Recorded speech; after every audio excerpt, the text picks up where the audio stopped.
వేద విద్యా వ్యాప్తికి వేద పరిరక్షణకు టీటీడీ విశేష కృషి చేస్తోందని టీటీడీ ఈవో శ్యామలారావు అన్నారు. తిరుపతిలోని ఎస్వి వేద విశ్వవిద్యాలయాన్ని బుధవారం ఆయన సందర్శించి విశ్వవిద్యాలయ కార్యకలాపాలపై సమీక్ష సమావేశం నిర్వహించారు. ఈ సందర్భంగా ఆయన మీడియాతో మాట్లాడుతూ ఎస్వి వేద విశ్వవిద్యాలయాన్ని టీటీడీ 2006లో ప్రారంభించిందన్నారు. అప్పటి నుంచి వేద విద్యలో ఉన్నత స్థాయి పరిశోధనలు జరిగాయన్నారు. వేద పరిశోధనలో భాగంగా వేదాల్లో ఉన్న విజ్ఞానాన్ని బయటకు తీసుకొచ్చేందుకు ప్రయత్నిస్తున్నారన్నారు.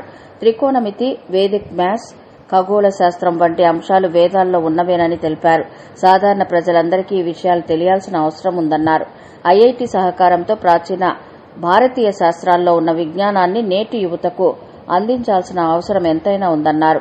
వేద విద్యా వ్యాప్తికి 6 వేద పాఠశాలలు ప్రారంభించడం జరిగిందన్నారు.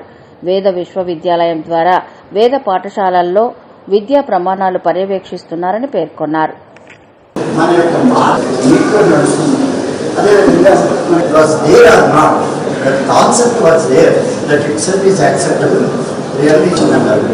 అక్కడి నుంచి స్పేస్ వచ్చాక ఆకాశం how the beings have taken place on the earth globes పురుష గోళంకి శరీరం ద చైతన్యం ఇన్సైడ్ ద గ్లోబ్ ఈజ్ పురుష అందుకని పురుష ఎథనిక్ ప్రాసెస్ అనేటువంటి ఉద్దేశంతో అలాగే ప్రాసెస్ ఆఫ్ యూనివర్స్ గురించి కూడా మనం అంతతోటి బ్రహ్మాండాన్ని ఆవిర్భవిస్తున్నాయి.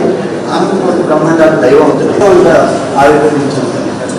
అదేవిధంగా ఆస్ట్రాలజీ ఇది ప్రిడిక్టివ్ సైన్స్. ఆస్ట్రాలజీ కాబట్టి మనం ఆస్ట్రానమీ అనేటువంటి ఎలా చూసుకుంటాం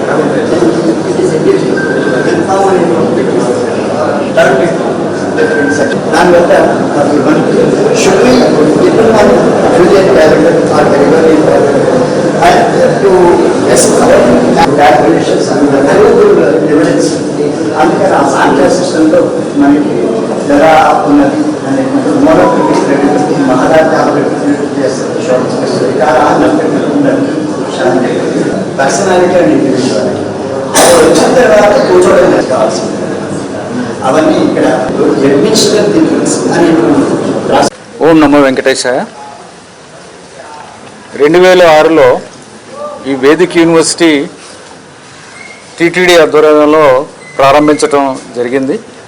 ఈ వేదిక్ యూనివర్సిటీ ప్రారంభించిన తర్వాత వాళ్ళు వేదిక్ ఎడ్యుకేషన్లో చాలా అడ్వాన్స్డ్ లెవెల్లో రీసెర్చ్ చేయడం కానీ, లేకపోతే పీజీ కోర్సెస్ కానీ, అండర్ గ్రాడ్యుయేషన్ కోర్సెస్ కానీ ఇవన్నీ కూడా చేసి రీసెర్చ్ వర్క్ కూడా చాలా బాగా చేస్తున్నారు. రీసెర్చ్ వర్క్లో భాగంగా వేదాల్లో ఉన్న సైన్స్ ఏమైతే ఉందో దాన్ని బయటకు తీసుకురావడానికి, అలాగే ఐఐటీస్తో టైఅప్ చేసుకుని వారి ద్వారా ఇదంతా కూడా బయటకు తీసుకొచ్చేలాగా చాలా ప్రయత్నాలు చేస్తున్నారు. వేదాల్లో మనకి ఎంతో సైన్స్ ఉంది. అంటే ఇప్పుడు మనం తెలుసుకుంటున్న ట్రిగ్నామెట్రీ కానీ, ఏదైతే వైదిక్ మ్యాథమెటిక్స్ అనేది అందరికీ తెలిసింది ఉంది. తర్వాత ఆస్ట్రానమీ కానీ, అలాగే లేకపోతే మెడిసిన్ కానీ ఇవన్నీ కూడా వేదాలలో ఉన్నవే. ఇవన్నీ కూడా బయటికి తీసుకొచ్చి సాధారణ ప్రజలందరికీ కూడా ఈ విషయాలు తెలియజేయాల్సిన అవసరం ఉంది. అలాగే వేదాలని కూడా అందరికీ దాని యొక్క విశిష్టతని తెలియజేసి కామన్ మ్యాన్కి, తర్వాత దాన్ని పరిరక్షణ కోసం ప్రయత్నించాల్సిన అవసరం ఉంది. టీటీడీ వేద పరిరక్షణ కోసం వేద విద్యని బాగా అందించేందుకు కూడా ఎన్నో ప్రయత్నాలు చేస్తుంది. అది చేయడానికే ఎన్నో వేద పాఠశాలను కూడా ప్రారంభించడం జరిగింది. 6 వేద పాఠశాలలు ఉన్నాయి. ఆ పాఠశాలలన్నీ కూడా అకాడమిక్గా వాటి స్టాండర్డ్స్ మెయింటైన్ చేయడానికి వేదిక్ యూనివర్సిటీ నుంచి కూడా వారు ప్రయత్నిస్తున్నారు. అకాడమిక్ మానిటరింగ్ అంతా కూడా వేదిక్ యూనివర్సిటీ నుంచి కూడా వాళ్ళకి సిలబస్ ఏమిటి, వాళ్ళ సిలబస్ ఏముండాలి, ఏ విధంగా పాఠ్యాంశాలని బోధించాలి, తర్వాత ఎగ్జామ్ కండక్ట్ చేయడం, వాళ్ళ ఎవాల్యుయేషన్ అవన్నీ కూడా చేయడం జరుగుతుంది. అలాగే మాన్యుస్క్రిప్ట్స్ ఏవైతే పురాతన గ్రంథాలు ఉన్నాయో, లేకపోతే ప్రాచీన ఈ తాళపత్ర గ్రంథాలు ఉంటాయి,